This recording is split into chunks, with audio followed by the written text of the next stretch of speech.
Hello વિદ્યાર્થી મિત્રો, તો આજે આપણે જોવાના છીએ કે MBBS અને BDSનો 5મો રાઉન્ડ આવ્યો છે, તેના વિશે માહિતી મેળવવાના છીએ. તો મેરેડમ ગુજરાત સર્ચ કરી UG એડમિશન પર ક્લિક કરો.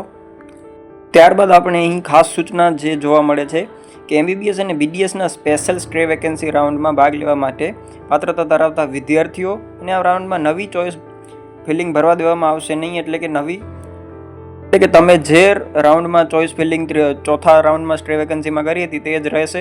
અને આ જે છે એ ચોઇસ ફિલિંગ જે ગુજરાત રાજ્યમાં MBBS અને BDSના સ્નાતક અભ્યાસક્રમમાં કુલ 64 જેટલી સીટો જે ખાલી રહેલ છે, જેમાં 16 MBBS કોર્સ અને 48 છે એ BDSની છે. આમાં આપણને જે ખાલી સીટ છે તેમાં આપણને મળવાપાત્ર જે એડમિશન થશે જે વિદ્યાર્થીઓએ ચોથા સ્ટ્રે વેકેન્સી રાઉન્ડમાં ચોઇસ ભરેલ છે અને ચોથા રાઉન્ડમાં સીટ એલોટ થયેલ નથી, જે કે MBBS અને BDS કે BAMS કે BHMS કેમાં કોઈ પણ કહેવાય કોર્સમાં જેમાં એડમિશન કન્ફર્મ કરાવેલ નથી, તેમને જ આ સ્પેશિયલ સ્ટ્રે વેકેન્સી રાઉન્ડમાં ભાગ લેવા દેવામાં આવશે. પાત્રતા ધરાવતા વિદ્યાર્થીઓએ પોતાની યુઝર ID અને પાસવર્ડની મદદથી ₹3 લાખનો ડિપોઝિટ ચલણ ડાઉનલોડ કરી શકશે. અને આવા વિદ્યાર્થીઓએ 3 લાખ પૂરા વેબસાઇટ ઉપર ઉપલબ્ધ ઓનલાઈન પેમેન્ટ અથવા તો જે છે એ રોકડ રકમ અથવા તો ડિમાન્ડ ડ્રાફ્ટ તરીકે તમે પે કરી શકો છો.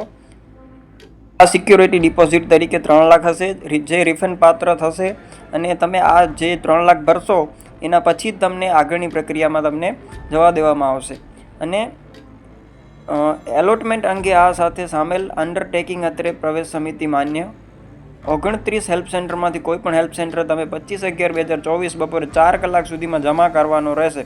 જે ઉમેદવારે સ્પેશિયલ સ્ટ્રે વેકેન્સી રાઉન્ડમાં સીટો ફાળવવામાં આવશે તેઓને સમયપત્રકમાં દર્શાવ્યા સમય પ્રમાણેની ચૂકવણી કર્યા બાદ અસલ પ્રમાણપત્રો એપોઇન્ટમેન્ટ લીધેલ હેલ્પ સેન્ટર ખાતે જમા કરાવી અસલ એડમિશન લેટર મેળવવાનો રહેશે, જે ફરજિયાત છે. જે ઉમેદવારોએ સ્પેશિયલ સ્ટ્રે વેકેન્સી રાઉન્ડમાં એલોટ થયેલ બેઠકો પર પ્રવેશ કન્ફર્મ કરાવતા નથી તો તેમની સિક્યોરિટી ડિપોઝિટ છે જે ₹3 લાખ પ્લસ જે પહેલાં તમે 10,000 ભરી હતી એ જપ્ત કરવામાં આવશે. એટલે તમે ધ્યાનથી વાંચજો. હવે આપણે જોઈએ તો આ શિડ્યુલ જે ઓલ ઇન્ડિયા કોટા માટે આપેલું છે, તો તેમાં સ્ટેટ કોટા અને ઓલ ઇન્ડિયા કોટાની ડેટ શું છે. અહીં ઓલ ઇન્ડિયા કોટાની જે ડેટ છે જે 20 નવેમ્બરથી આપણે 23 નવેમ્બર સુધી છે. અને સ્ટેટ કોટા કાઉન્સેલિંગની ડેટ છે 25 નવેમ્બરથી 29 નવેમ્બર. એટલે તમે 5 દિવસ છે જે 25થી 29 તમારી ચોઈસ ભરી શકો છો. એટલે ધ્યાનથી ભરજો. અને હવે જોઈએ તો કે કેટલી સીટ અવેલેબલ છે MBBS અને BDSમાં, જેથી તમને માહિતી મળે કે તમને કેવી રીતે ચોઈસ ફિલિંગ કરવાની છે. અહીં આપણે જોઈ શકીએ છીએ કે અલગ અલગ કોલેજોમાં કેટલી સીટ બાકી છે. જો મેડિકલમાં જોઈએ તો ટોટલ 16 અને ડેન્ટલમાં જોઈએ તો 48 સીટ છે. એટલે કે ટોટલ 64 સીટો જે તમારા માટે અવેલેબલ છે, જેમાં આપણે એડમિશન મળી શકે છે. એટલે તમે પૂરો પ્રયત્ન કરજો કે તમને સારી ચોઇસ ફિલિંગ કરી શકો અને સારી તમને કોલેજ હજી પણ તમને મળી શકે છે. આપણે જોઈએ તો એલિજિબલ સ્ટુડન્ટ લિસ્ટ છે કે જેમાં તમે ચોથા રાઉન્ડમાં જે તમે ચોઇસ ફિલિંગમાં નવા જે ચોઇસ ફિલિંગ કરી હતી તેમાં કોણ હવે તમને 5મા રાઉન્ડમાં ભાગ લેવા લાયક છે. એમાં ઘણા સ્ટુડન્ટ છે. પ્રોપર આંકડો જોઈએ તો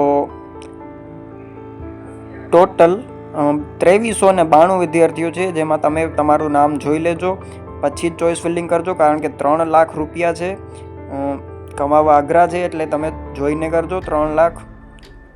અને હવે આપણે જોઈએ જે નવો ફોર્મેટ જે અંડર ટ્રેકિંગ એવું કંઈક લખેલું છે, તેમાં તમે ઓપન કરશો તો તમને જાણવા મળશે કે અહીં જે ફોર્મ છે કે જેમાં તમે બાંહેધરી એવી આપો છો કે તમે MBBS અથવા તો BDSમાં તમને કોઈ પણ સીટ અત્યાર સુધી એલોટ થયેલ નથી અને હું 5મા રાઉન્ડમાં ભાગ લેવા લાયક છું, એટલા માટે જ હું ₹3 લાખ ભરું છું. એટલે તમે જોઈને ભરજો. આમાં બધું માહિતી છે, જે યુઝર ID છે, કેટેગરી, મેરિટ નંબર છે, રિસેન્ટ ફોટોગ્રાફ સાઇઝ છે, બધું તમે જોઈને ભરજો. અને તમારી સિગ્નેચર છે કે બધું જોઈને ભરજો. અને મોબાઈલ નંબર બધું કેન્ડિડેટ એ તમે જોઈ લેજો.